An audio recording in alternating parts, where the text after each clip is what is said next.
Psicólogos y criminólogos han pasado décadas tratando de entender la mente de los asesinos en serie, que los lleva a cometer actos atroces. ¿Son simplemente malvados o hay algo más en sus mentes enfermas? Hay algo que está claro, y es que hay una relación estrecha entre la psicopatía y el poder. Tener el control absoluto sobre todas las relaciones que lo rodean puede ser algo que despierte una increíble obsesión para el psicópata, aunque esta relación de poder es compleja y multifacética. Para un psicópata, el poder no solo es una herramienta, sino también una necesidad emocional y una forma de validar su existencia. Su falta de empatía, su capacidad de manipulación y su deseo de control los convierten en individuos peligrosos cuando alcanzan posiciones de autoridad o influencia. Comprender esta dinámica es crucial para identificar y prevenir los daños que pueden causar en la sociedad. Hoy te contamos la historia de un hombre cuya maldad sobrepasó cualquier límite imaginable. Un hombre que durante años mantuvo a su familia cautiva en una auténtica cámara de los horrores.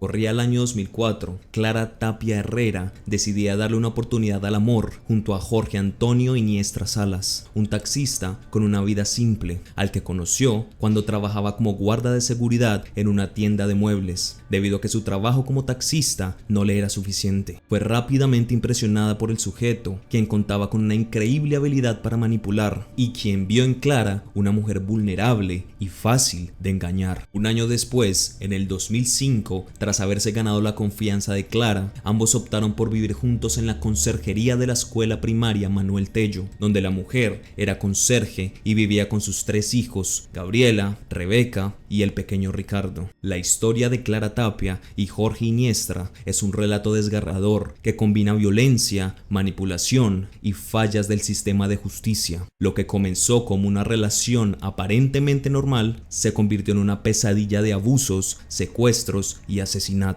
Esta es la historia de cómo Clara, una madre que buscaba proteger a sus hijos, terminó siendo víctima no solo de Jorge, sino también de un sistema que la culpabilizó en lugar de ayudarla. En 2004, Clara Tapia conoció a Jorge Antonio Iniestra Salas. En ese momento, Jorge se presentaba como un hombre amable, comprensivo y atento. Clara, quien había pasado por 2 relaciones fallidas y tenía 3 hijos, vio en Jorge una figura estable que podía ayudarle a reorganizar su vida. Sin embargo, lo que parecía ser un nuevo comienzo, pronto se transformó en un infierno. Jorge comenzó a mostrar signos de control y celos extremos. Le prohibía a Clara interactuar con otras personas, incluso con los padres de los compañeros de escuela de sus hijos o con los miembros del personal de la escuela en la que trabajaba. Poco a poco, la aisló de su familia y amigos, creando una dependencia emocional y económica. Jorge manipulaba a Clara, haciéndole creer que él era superior, que siempre tenía la razón y que ella no era capaz de tomar decisiones por sí misma. Con el tiempo, el control de Jorge se volvió más opresivo. Clara y sus hijos fueron sometidos a maltratos físicos y psicológicos. Convenció a Clara de que era una mala madre por tener poco tiempo para sus hijos, debido a que tenía que trabajar jornadas extenuantes de 15 a 18 horas diarias, y decidió quedarse en la casa para cuidarlos, porque ella no podía. Un día, al llegar de su trabajo, Clara encontró a Jorge abusando de Gabriela, de tan solo 15 años. En ese entonces, aunque intentó echarlo de la casa, él insistió en que eso era algo normal entre las familias de clase media alta y que ella estaba exagerando. Porque sí, una de las cosas que impresionaron a Clara fue que Jorge le hizo creer que era un hombre no solo culto e instruido, sino de una familia adinerada. Además, Gabriela aseguraba estar perdidamente enamorada de él y le repetía constantemente que si lo echaba, ella se iría también. Así pues, la convencieron de que estaba exagerando y se volvió una normalidad el abuso a Gabriela constantemente. Ahora, con el consentimiento de Clara. Su hijo Ricardo, de apenas 11 años, fue sacado de la escuela y explotado laboralmente, obligado a vender dulces y entregar sus ganancias a Jorge. Rebeca empezaba también a ser víctima del monstruo. Al igual que Ricardo, ella y Gabriela también fueron sacadas de la escuela. Debido a los abusos constantes, las 2 menores quedaron en estado de embarazo y ambas tuvieron 2 hijos. La violencia de Jorge se hacía presente en todas las interacciones que tenía con cualquier miembro de la familia.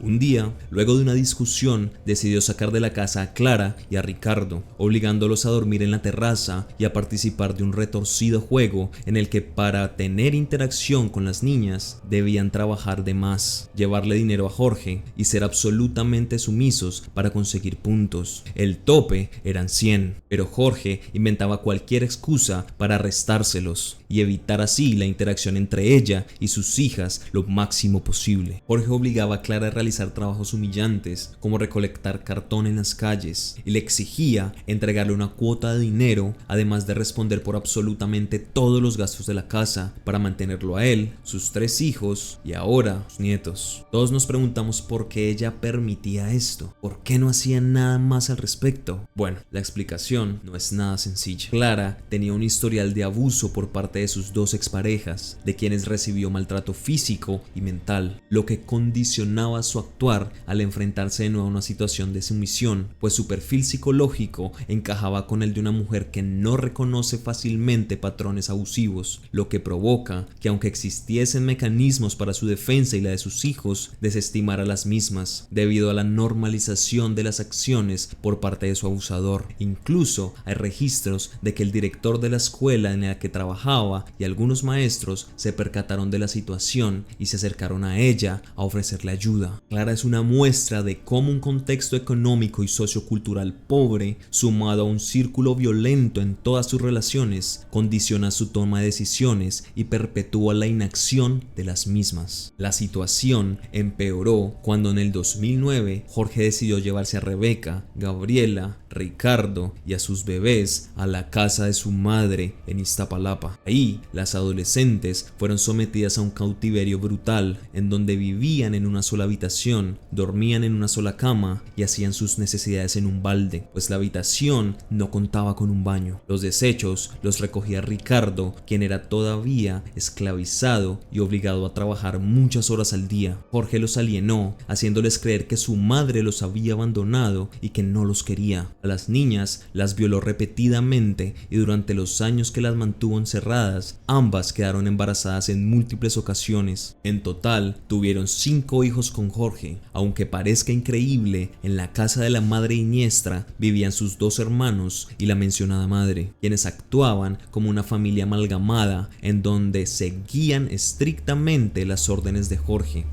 No solo actuaban como cómplices, sino que creían fielmente en que él tenía el derecho absoluto de hacer lo que hacía y de vivir como se le diera la gana. Mientras tanto, Jorge visitaba todas las semanas a Clara para exigirle dinero de manutención para sus 3 hijos y 5 nietos, con la promesa de dejárselos ver, cosa que nunca ocurrió. Los vecinos de la familia Iniestra no proporcionaron mayor información al respecto de la familia, solo que llevaban viviendo aproximadamente 20 años allí, que Jorge iba al coro de la iglesia a tocar la guitarra cuando era pequeño, que no terminó su escuela y que era una familia que rara vez salía a la calle o tenía interacciones con la comunidad.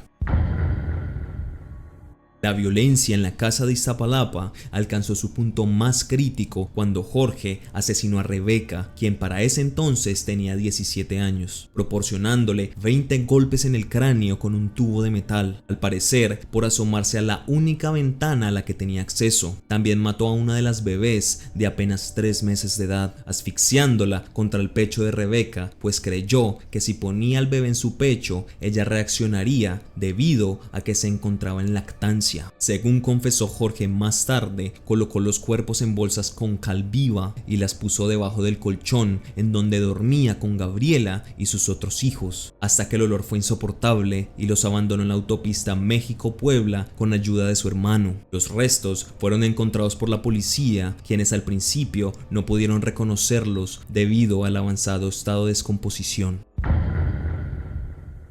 Aunque no son muchas sus víctimas, Iniestra sí tuvo un modus operandi. Utilizaba su carisma y manipulación para ganarse la confianza de sus víctimas. Una vez establecía la relación, ejercía control absoluto mediante violencia física y psicológica, aislándolas y sometiéndolas a usos continuos. Este patrón de comportamiento sugiere rasgos de psicopatía, caracterizados por la falta de empatía y remordimiento, así como una tendencia a utilizar a las personas para satisfacer sus propios deseos. ¿Por qué murieron?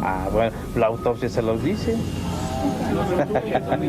Dentro de los rasgos que componen su perfil criminal están los siguientes. El cinismo. Este rasgo se manifestó en la manera en que justificaba sus actos, manipulaba su entorno y mostraba una indiferencia absoluta ante el sufrimiento que causaba. El control y la dominación. Ejercía un control coercitivo sobre sus víctimas, imponiendo reglas estrictas y castigos severos para mantener su sumisión. Este tipo de comportamiento es indicativo de una personalidad autoritaria y sádica que disfruta infligiendo sufrimiento y ejerciendo poder sobre otros. La deshumanización de las víctimas. Iniestra veía a sus víctimas como objetos para su gratificación, despojándolas de su autonomía y dignidad. Esta deshumanización facilitaba la comisión de actos violentos sin experimentar culpa o remordimiento. El narcisismo. Este fue otro rasgo clave en la personalidad criminal de Jorge Iniestra Salas. Tenía una visión grandiosa de sí mismo, una necesidad de control absoluto y una falta de empatía extrema, rasgos que se reflejaron en la manera en que sometió a sus víctimas.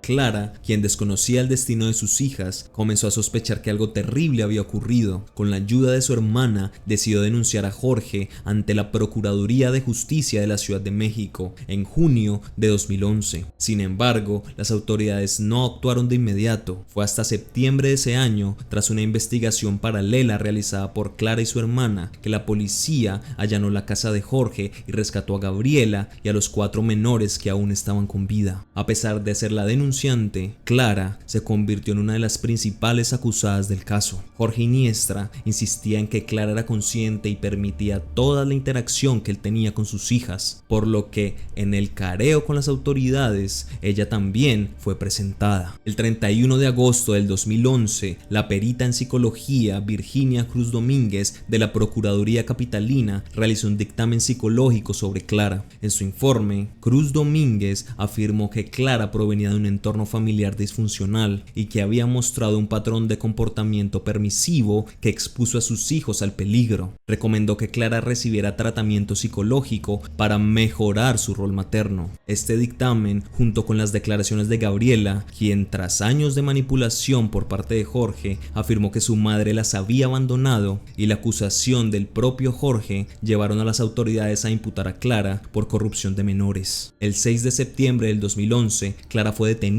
y su rostro fue exhibido ante los medios de comunicación como cómplice del monstruo de Iztapalapa. En este careo, ambos dieron sus versiones y fueron evidentes los rasgos narcisistas y psicopáticos de Jorge. Se burlaba constantemente y hablaba de manera irónica y con un aparente desprecio a la realidad. Cuando el menor no la juntaba, lo golpeaba con un cinturón en la espalda y lo amarraba desnudo para acostarlo sobre un charco con agua. Clara Tapia pasó 3 años en prisión acusada de un crimen que no cometió. Durante ese tiempo, su caso fue revisado por otras 2 peritas en psicología, quienes desecharon el dictamen de Virginia Cruz Domínguez y demostraron que Clara había sido víctima de violencia extrema por parte de Jorge. Finalmente, en 2014, Clara fue absuelta y liberada. Por otro lado, el monstruo fue condenado a 214 años en prisión. Su madre, Soledad, fue condenada a 20 años y sus hermanos a 18 años y 9 meses respectivamente,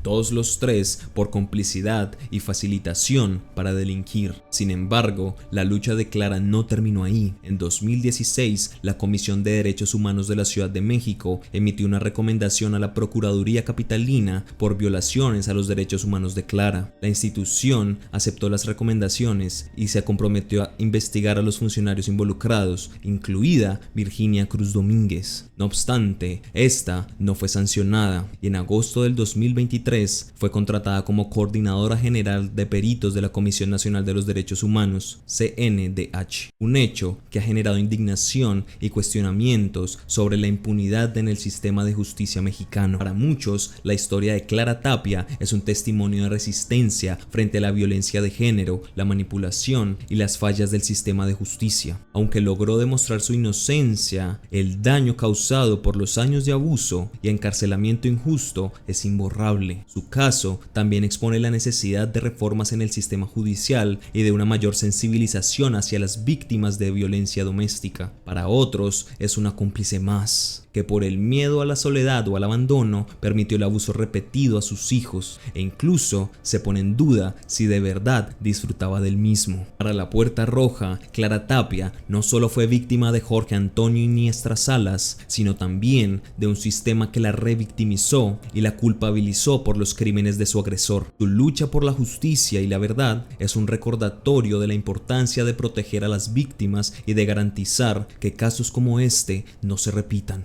Los expertos dicen que la infancia y la adolescencia marcan un psicópata, pero lo cierto es que a veces el mal no necesita explicación. Esta es la historia del monstruo de Iztapalapa, una historia que nadie nunca podrá olvidar. Si te gustó este video, aquí te dejamos otro para que pases el rato. Esta es La Puerta Roja y que tengas dulces sueños.